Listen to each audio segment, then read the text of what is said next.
He's the former president and publisher of the Sun Herald, and now he's on the radio.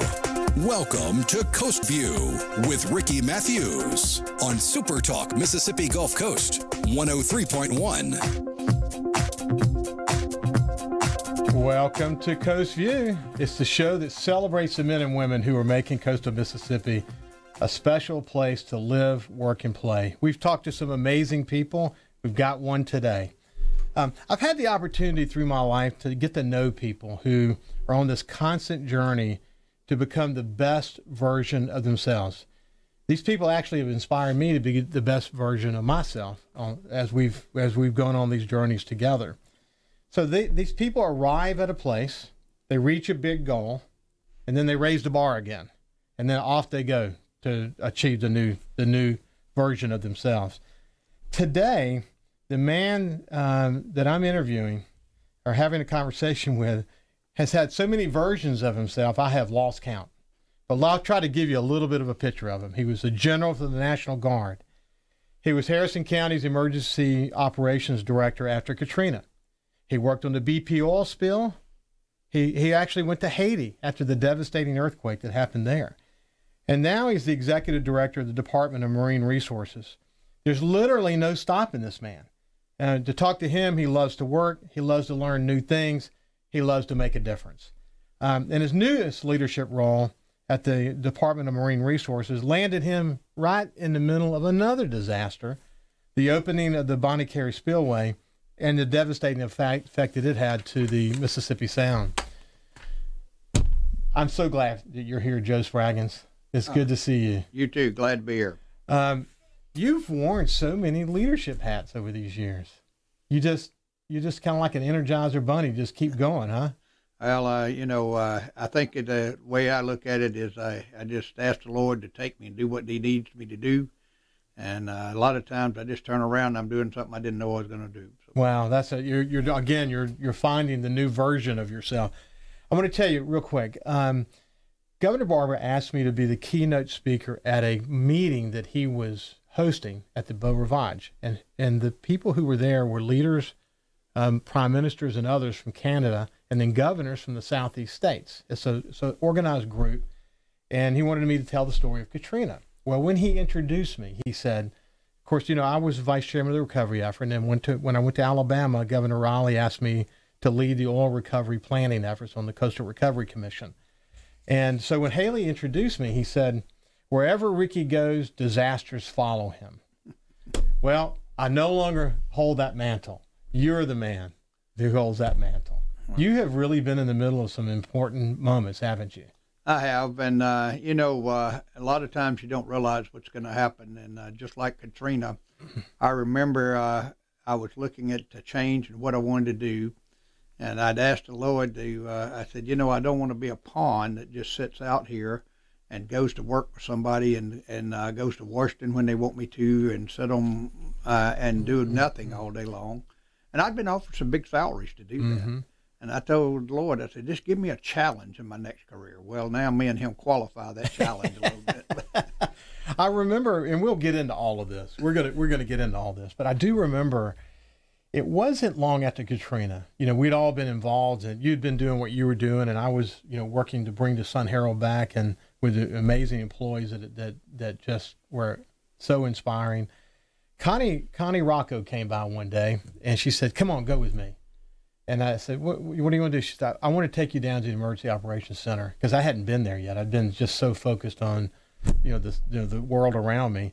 And we went by there. I don't know if you remember this or not, but we walked through. We went into where you were, and I remember seeing you. I remember the fondness of seeing your face and, being able to shake hands and talk for a few minutes.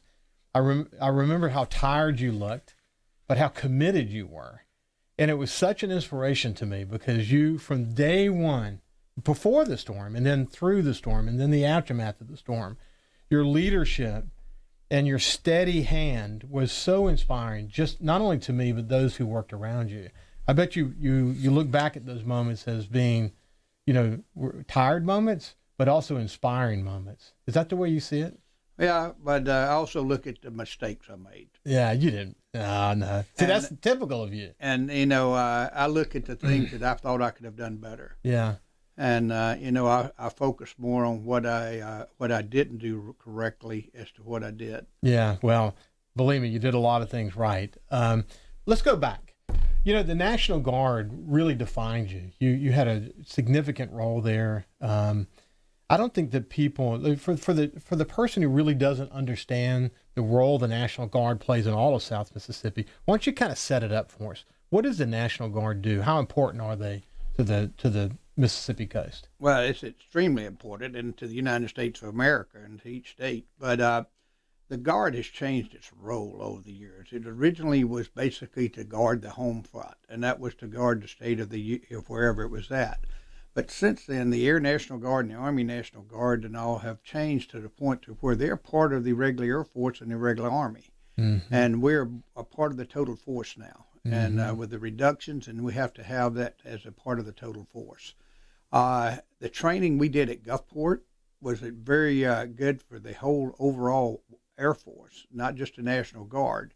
And what we would do is we would actually train, and the units would come here as if they were deploying to go overseas. And they would deploy here, set up as if it was a new base that they had just landed at, and try to operate and be able to go to war. Mm-hmm. And that was a big, vital training. Mm-hmm. And it was also where a lot of those units got their grade as to whether or not they were capable of going to war. Mm-hmm. And I can remember as far back, I grew up in Bayou. I can remember being at Bayou Elementary School and jets flying over the elementary school. What's the relationship? I know it's tactical and strategic as well, but what's the relationship between what's happening in Wiggins and out in the Wiggins area, and or north of Wiggins and here? You talk about Camp Shelby. Camp Shelby, of course. Yeah, right. Camp Shelby and the Combat Readiness Training Center work hand in hand. And because of that, we have bombing ranges there, and we also have training ranges. They come here to train. We go there to train. The units deploy in and out of Gulfport. It is a huge thing every day to where we actually work to make sure that we have the best capabilities possible. A lot of things that you don't see are on the ground at Shelby, mm-hmm. and it's hard to understand that. And people think, well, the Air Force is not on the ground, but yes, they are. And when they have close air support, they have to have people on the ground to be able to control that. Mm-hmm. And there's a lot of issues going with that. And then with the new drones coming out and the things that we're working with the drones, I think you're going to see even more. Wow, you've got. I remember going there. Obviously, in my time at the Sun Herald, I had the opportunity to go more than once. Once actually was to see the tanks and what was happening with the tanks. Isn't that amazing? There. And people don't realize. Think of the Air National Guard as being mostly about just air and bombing from the air, but what's happening on the ground there as it relates to the tanks? Well, I tell you, a lot of people, and you think about the tanks, you think about the air-to-ground mission, but a lot of people would go up and we would sit there, and when they put you and let you sit there and watch a tank, and watching maneuvers with tanks, and so when they go in and firing at a target, and then the next thing you know, they take you over and let you look at the air-to-ground range, and where you have airplanes rolling in and dropping bombs right in front of you, and to be able to see what's happening and see what the airplane does, it just makes you understand a little bit more about what's going on in our military. So you had numerous key roles. What were some of the key roles you had toward the end of your career with the Air National Guard? Well, obviously being the commander of the Combat Readiness Training Center, and at the same time, I was also the commander of Meridian, in 186th Air Refueling Wing for about a year. Mm-hmm. And so I laugh about it. I used to tell my wife, I said, when I get to Hattiesburg, I got to decide I'm going to Jackson, Meridian, or Gulfport. Which way am I going? But so it was very nice to be the commander of both of those bases at one time and being able to work and do the things I did. When the time came and I had decided that I was what they call active guard and reserve. I was AGR. And so I was coming out of that force and I was going back into the guard part, as a part-time. And so it was to where to pin my star on, because I'd been accepted to pin a star on, and it was where to do it. And it was really nice because Mississippi and I looked at it, and at the time I was doing emergency operations too. Mm-hmm. And General Cross looked at it and he said, "Hey, Joe, this may be a conflict of interest because for you to be there, you couldn't be here." in the time of a storm. I said, it makes sense. So I turned around and had Oklahoma, Tennessee, Alabama, and South Carolina all offered me an opportunity to come Penal Star on their state. Wow. And so I chose Tennessee, Uh-huh. and I went as the Chief of Staff of the Tennessee Air National Guard. Well, in the same time, I got a call, and my friend that was at the 1st Air Force, Commander Scott Mays, he was Major General Mays, he said, hey, why don't you come help me too? And so I had a dual role. I had triple role. I had Harrison County Emergency Management, Chief of Staff for the Tennessee Air National Guard, and I was a battle commander for the 1st Air Force for the air sovereignty of the United States. Wow, Joe, that's incredible. What an experience. And when we come back from the break, though, I want to close the chapter of your life that had to do with the Air National Guard. But before we move, I want to talk a little bit about your role in the community during all of that, because that's how I knew you back in the day. In spite of all that work that you were doing, you were still active in the community during that time. So anyway, we'll be back with Joe Spraggins, the Executive Director of the Department of Marine Resources, here in just a few minutes.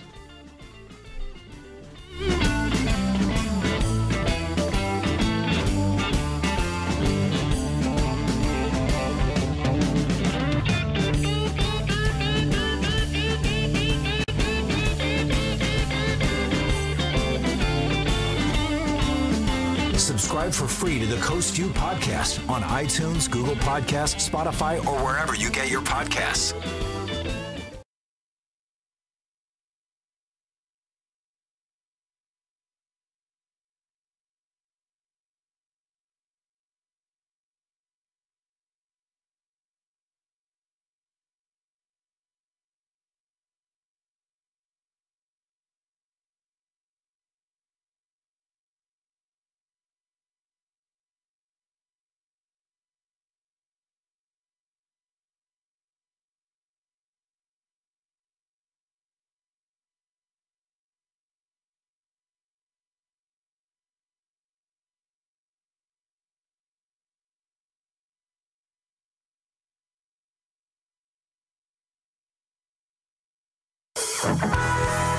Now back to Coast View with Ricky Mathews on SuperTalk Mississippi Gulf Coast 103.1. Welcome back to our conversation with Joe Spraggins, the Executive Director of the Department of Marine Resources, a man who I refer to as a cat with 9 lives. He's had so many different versions of himself.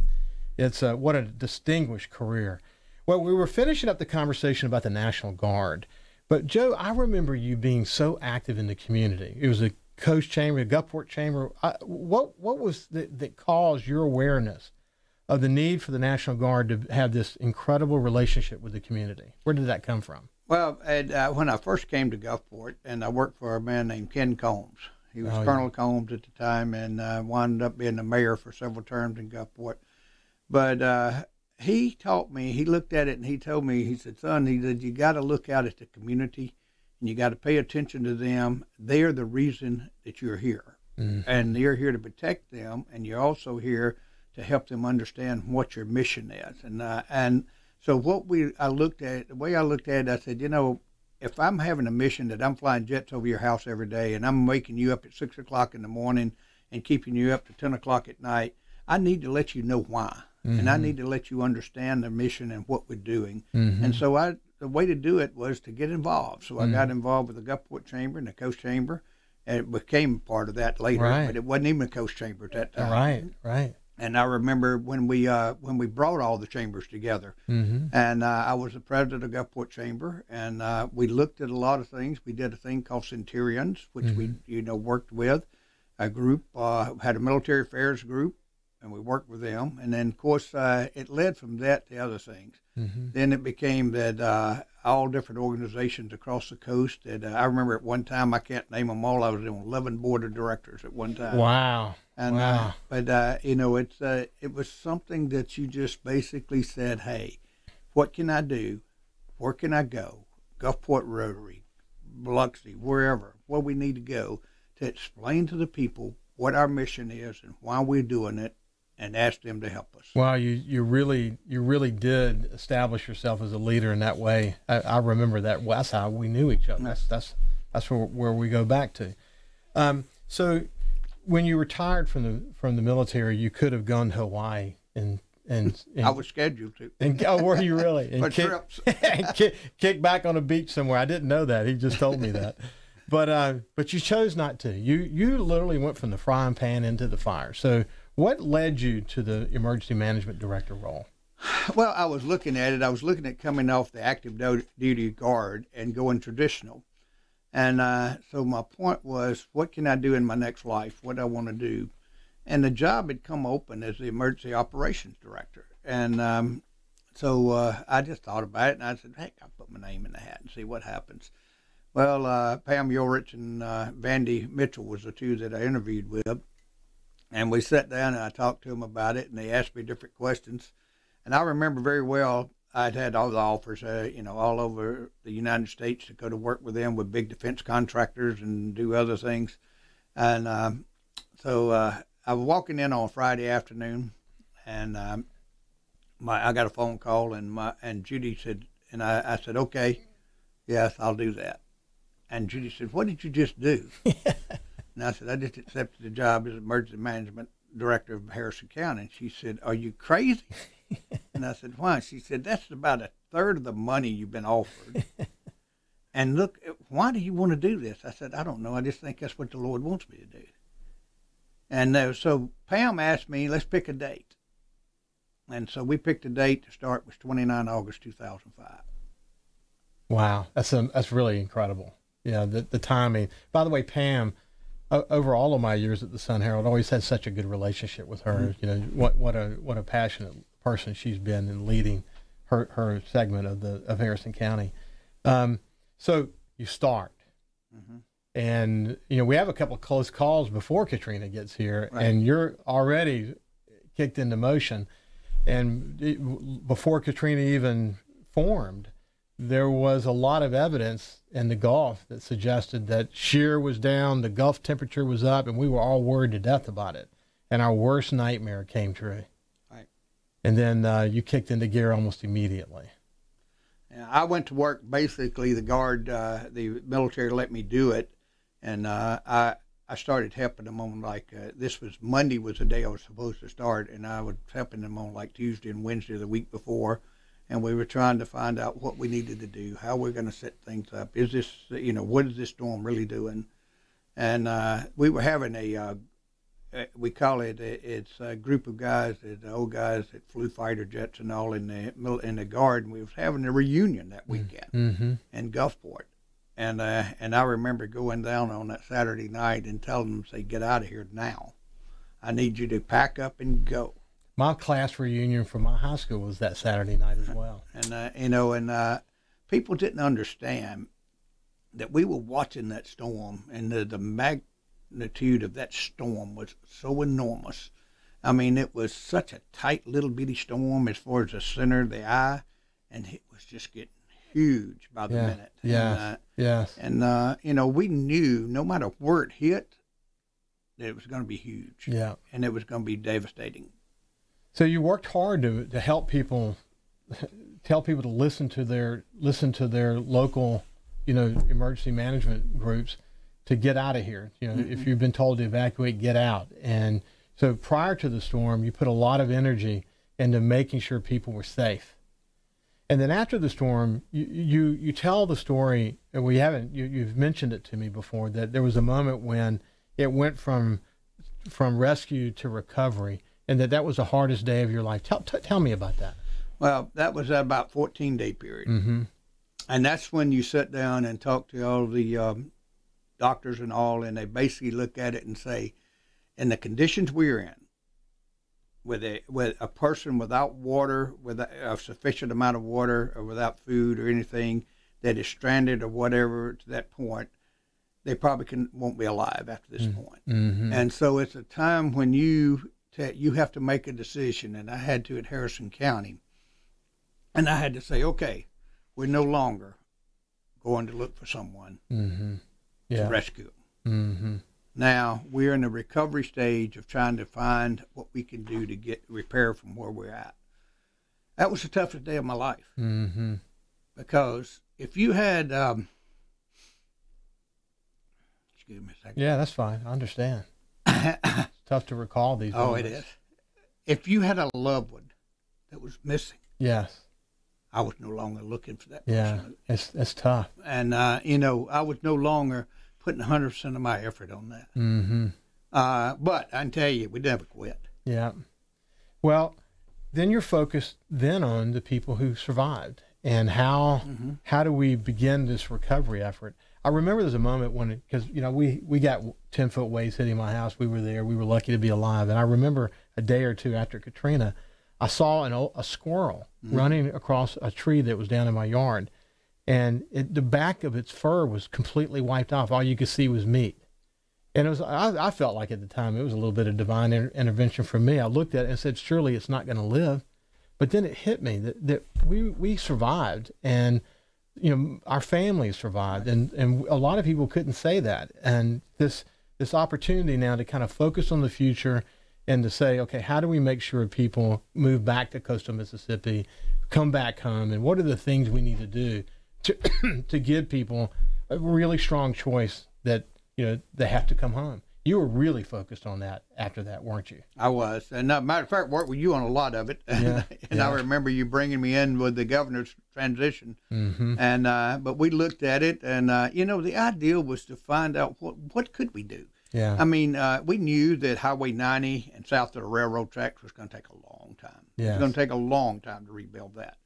But there was a time and place that you look at everything according to what you're given. And obviously, we had been given a devastating blow. But what could we do to come out of that blow and make it better? And that was our focus. Our focus was what could we look at and say, okay, we didn't do a very good job in the past here. We didn't do a very good job building a house this way. We didn't do a good job managing how we made our roads or did anything else. Let's look at it. Let's find a way to make it better. How are we going to mitigate future damage? How are we going to make sure that future recovery efforts are shorter? How are we going to make sure we don't have to completely rebuild everything every time we get started again? That's it. And how are we going to change the code? That was hard. It was very hard. It was very hard. But I hear you talking about it. The passion you feel about it today is as strong as it was then, and I feel the same way about it. I mean, what we learned about what we learned about human nature and about our ability and the people who were standing next to us to dig really deep. We thought we were tired. We thought we worked hard before the storm, and we learned a whole new part of ourselves and we learned a whole new part of the people that we work with and our employees. And it was incredible what we saw in people's willingness to step forward and do whatever it took to rebuild. That was one of the pleasant, wonderful lessons of Katrina, wasn't it? It was, and I don't think that there was a single house standing that somebody was living in that there wasn't a lot of people living in. I know. And you know what? They took people in that they didn't even know and brought them in to help them, and it was amazing. It was. I mean, it was. There were a lot of lessons, a lot of amazing lessons that came from Katrina. When we come back after the break, we're gonna shift gears from the emergency management director's role.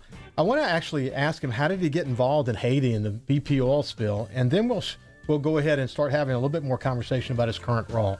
This is Joe Spraggins, the executive director of the Department of Marine Resources, and we'll be back after this break. Follow SuperTalk Mississippi Gulf Coast 103.1 on Twitter @SuperTalk MSGC.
He's the former president and publisher of the Sun Herald, and now he's on the radio. Welcome to Coast Vue with Ricky Mathews on SuperTalk Mississippi Gulf Coast 103.1. Welcome back. We're having just a really good conversation with Joe Spraggins, a man who has worn many hats throughout his career. We just got finished talking about the emergency management director role for Harrison County that he was in around Katrina. And before we move on, though, to his current role in marine resources, how did you end up in Haiti? Well, I was working with a company called DRC, and they do disaster recovery, but that's not what they it's just an initial. All it is, DRC. Yeah. And when the storm hit and the earthquake hit, and we got a call, and there was a lot of things happening there, and there was a lot of Americans that were missing.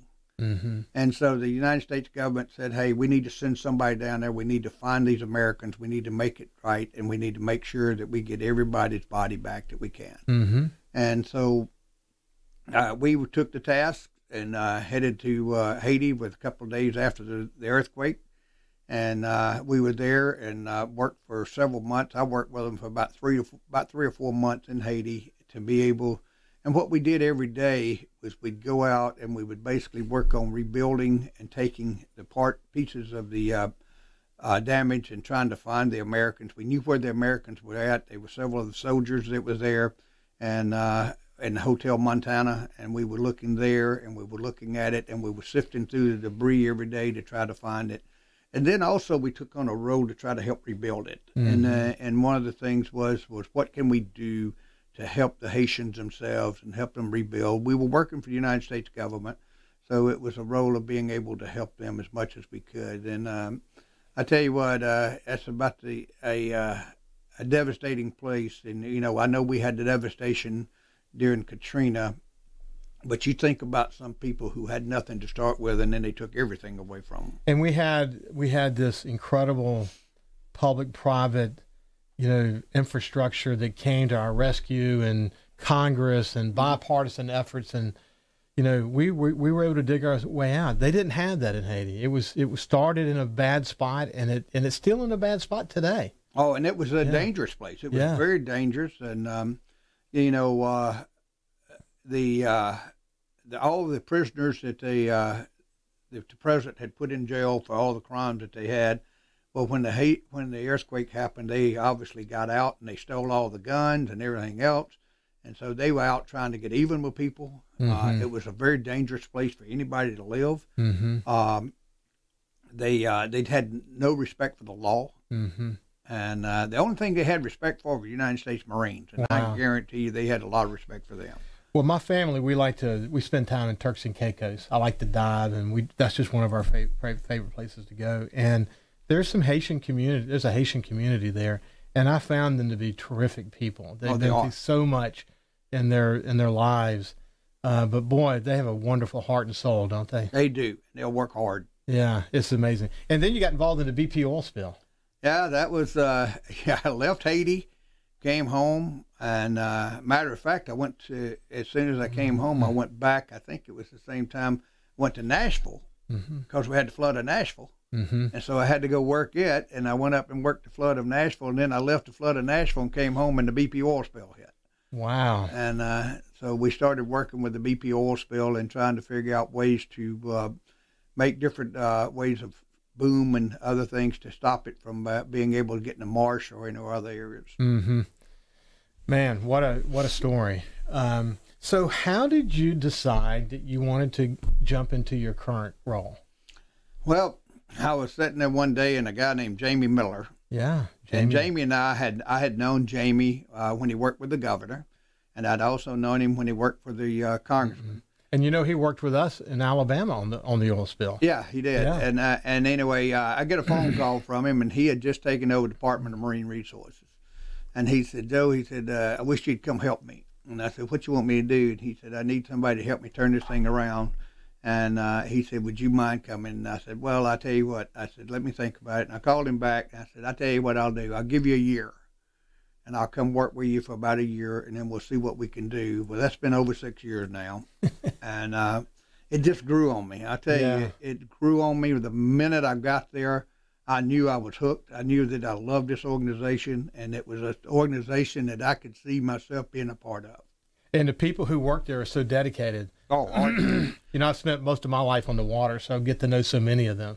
And, you know, and when you got as many people with the education that these men and women have, and for the salaries that they get paid, you know, compared to what they could have making out in the real world, as I say, you know, in the private industry, they do it because they love it. Yeah. They do it because their heart's in it. And it reminds me of the military. They do it because they love it. They do it because their heart's in it. They're not doing it for the money. Right. And so it just made me a right place. So you're in this role, and all reports have been really good. And then you, in the next 5 minutes of the show, as we wind this thing down, the Bonnie Carey Spillway is opened. And we're friends on Facebook. I think you may have read at some point something that I've written about it. But I paid a lot of attention to it because I'd been on the New Orleans side. And people think it's us versus them, but it's not. Lake Pontchartrain's been impacted. Lake Borgne's been impacted. But what you have discovered is that there is not the kind of environmental impact awareness of the Mississippi Sound, that we're just sort of the sacrificial lamb under the current approach, and we've got to find a different approach. So what is, kind of sum it up? What's your current thinking around the Bonnie Carey Spillway? Well, the Bonnie Carey Spillway is opening now because of things that we, as I say, we Americans and humans have allowed to happen over the years to the Mississippi River. You know, we've barricaded in different places. We've done other things to it to cause the flow of it. And because of that, we're having to now figure out what we can do to monitor and maintain what's happening. When it was built back in the 20s and the early 30s, I'm sure that it had a perfectly great reason for that time. But as you know, things change over the years. We need to look at that, and we need to find out what has changed now compared to what it was 100 years ago almost. And, you know, what have we done? What do we need to do? What do we need to look at? And so the Corps of Engineers is trying to work with us, and we're working on different things to try to find out what the flow of the river is. The four rivers coming together, what's the flow, what's causing it, and then what could we do to mitigate it? And so that's what we're looking at this point. Obviously, when the flow of the Bonnie Carey comes, you know, we can if it's like January, February, March, and we get half of the bays are open and it's open for like 30 or 40 days, it's going to cause us a little damage, but it's not going to cause us major damage. Right. But when it starts opening up in May, June, and July, and for a long amount of time, then it's going to cause devastation because of the temperature of the water, and the marine life can't stand it. It's too much fresh water, and that's when we got the algae bloom that came in, because the first time that I've ever talked to anybody on this Gulf Coast that's ever seen it out in the Gulf. Right. And so it's an entirely different ballgame. We got to look at it, and now we've learned a lot of lessons. We have. I can promise you, Gary Reichert and I have learned a lot of lessons, as him over DEQ and me at Department of Marine Resources, of what we need to do in the future. And the solutions, as you see them now, are going to be really expensive. Is that the way you see it? To a point it is. You know, we have to look at ways of modifying where the river is. The old Bonnie Carey, built in the 1931s when it was finished, so obviously there's some things that need to be done. The old river structure is in bad need. Yes. It almost collapsed in 1973. At the turn above Baton Rouge you're talking about? Right, and that would change everything. If that happened, it would affect the entire economy. Well, what would happen is the Mississippi River would start going down to Atchafalaya. And if that happened, you know, I don't know if you know, but there's about 15,000 ships a year that go from New Orleans to Baton Rouge. Man. And that would be none. It would cut that down to almost none. It would affect the world economy. It would affect everything. Yes. And you know, we got to just find a way to make it work. And we'll find a way. Yeah. I'm so glad. We only have like a minute to go, Joe, but I'm so glad that you're in this role at this time, because your past experience with disasters and the aftermath, there's a moment when you got to be burning to midnight oil, et cetera. But once it settles down, then you have to start talking about solutions. What do we do to prepare for the future? How do we open up better options so that we can minimize future impact? You've done that in Katrina. You've done that with the earthquake. You've done that with the BP oil spill. And now you're on the case working with some really smart people across lots of dimensions, now focused on this. And I'm really glad we've got a group of local people now engaged around this and focused on it as well. We'll find some solutions. They may not be in the immediate future, but for the good of the Mississippi Sound, we've got to find some solutions, don't we? We do, because it does us no good at all to rebuild the aquaculture in the Western Sound and find out we're going to get it killed every other year. Yeah. And so we have to find a solution, and we have to find a way to make things work. Just like the Mid-Britain Sound, the thing that's happening there, we're looking at it, we're doing a study ourselves. We're going to find out what will it cost. So, Joe, there's so much to talk about. We'll have you back, probably in the near future to talk about, what's the latest with the Bonnet-Carré Spillway. But let me tell you this, you've always been an inspiration to me. You know that. I've always said that to you. It is an honor to have this opportunity to chat with you this morning and introduce you more deeply to the people of coastal Mississippi. And thank you for your years of service. Thank you. Well, thank you, and thank my family for putting up with me. I could say the same thing about mine. So anyway, thank you very much, and have a great weekend.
His love for the coast is why he's here. It's Coast View with Ricky Mathews on SuperTalk Mississippi Gulf Coast 103.1.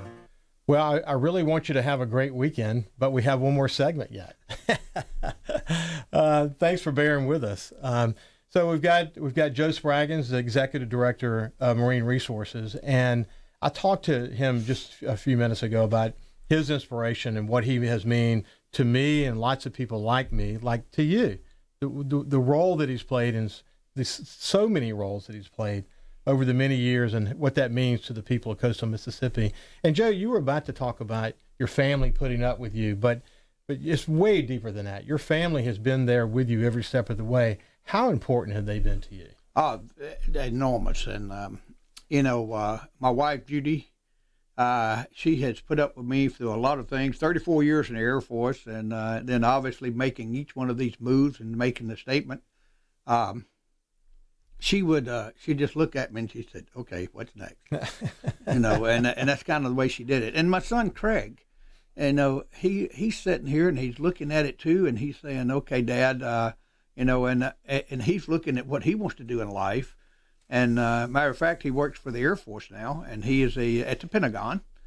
And so he's stationed there at the Pentagon, and my grandkids and my daughter-in-law and him, they live in Virginia, and so I got to mention my 3 grandkids. Of course. Tate, Hayden, and Olivia. Yeah, they're growing up like a weed, so I love them to death. So what brought him to the Pentagon? That's interesting. He chose the Pentagon, and he was sitting at Randolph in Texas, and he had to make a move, and so they said, "Where do you want to go?" And he was looking at some places, and so he chose to go to the Pentagon. Wow, that's interesting. Now, how often does he get home? He very seldom. He got home for Christmas, and that's the first time he's been home since he was at the Pentagon. He travels all the time. So, yeah, I bet you miss those grandkids. Oh, I do. I'm headed up there. I've got to go to Washington, D.C. the last week of February, so I'll get to see them then. So, Joe, as you look back on your career, what do you want people to remember about your leadership? Oh, I don't know. I think that my leadership has not been about me.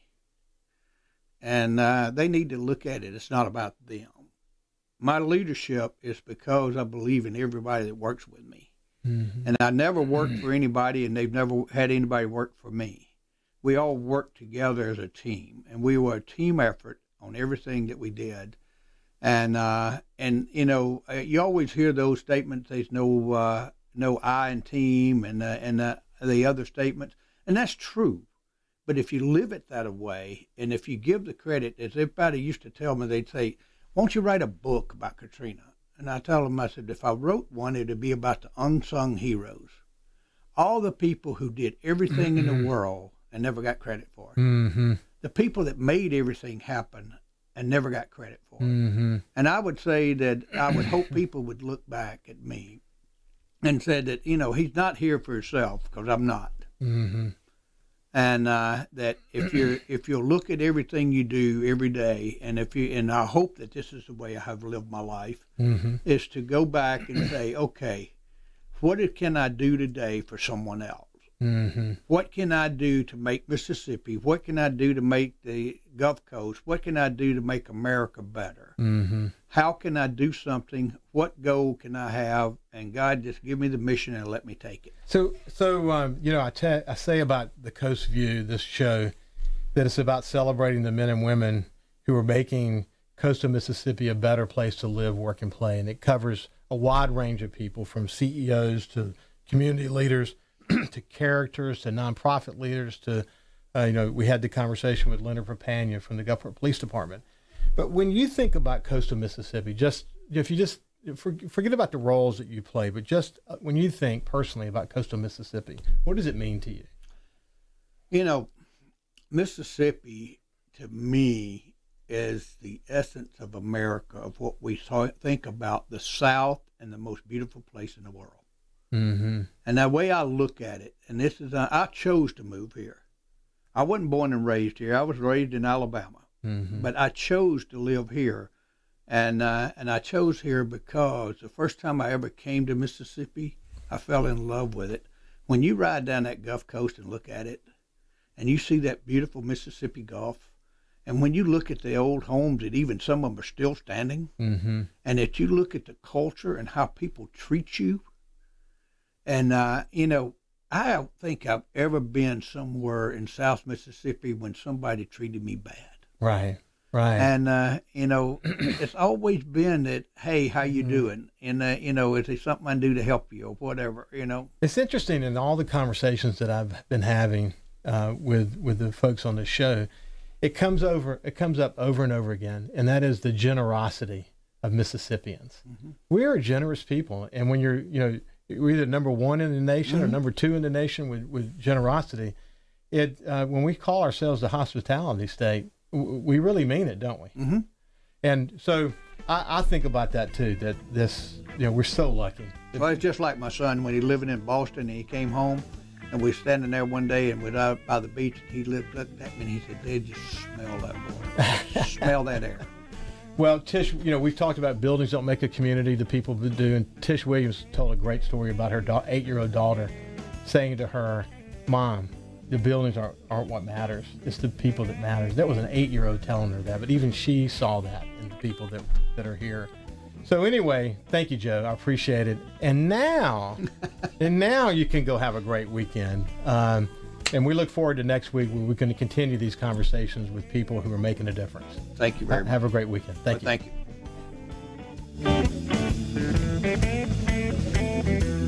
You can also listen live to SuperTalk Mississippi Gulf Coast 103.1 on your Amazon Alexa devices. Once you've enabled the skill, just say, Alexa, open SuperTalk Mississippi Gulf Coast.